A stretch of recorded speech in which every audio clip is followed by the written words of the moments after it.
بسم اللہ الرحمن الرحیم۔ آج ہم بیان کریں گے کہ والدین سے نرم گفتگو کرنا۔ حضرت فیصلہ بن میاس کہتے ہیں کہ میں نجدہ کے ساتھیوں کے ہمراہ تھا تو مجھ سے ایسے گناہ ہوئے جنہیں میں کبیرہ گناہوں میں سے گنتا ہوں۔ میں نے اس پریشانی کا حضرت ابن عمر رضی اللہ تعالی عنہما سے ذکر کیا تو انہوں نے کہا، کبیرہ کسے سمجھتے ہو؟ میں نے کہا یہ ہیں، یعنی فلاں فلاں گناہ ہے، شمار کیا۔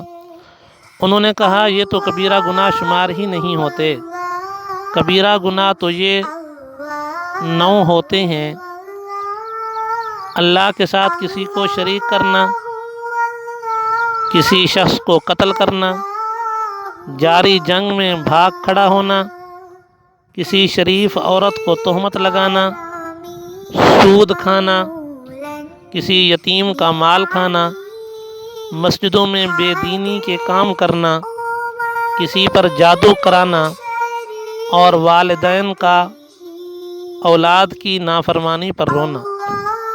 پھر حضرت ابن عمر رضی اللہ تعالی عنہ نے مجھے کہا، کیا تمہیں دوزخ سے ڈر لگتا ہے اور جنت میں جانا چاہتے ہو؟ میں نے کہا بخدا میں جنت میں جانے کا خواہش مند ہوں۔ اس پر انہوں نے دریافت کیا، یہ بتاؤ کہ تمہارے والدین زندہ ہیں؟ میں نے کہا صرف والدہ موجود ہے۔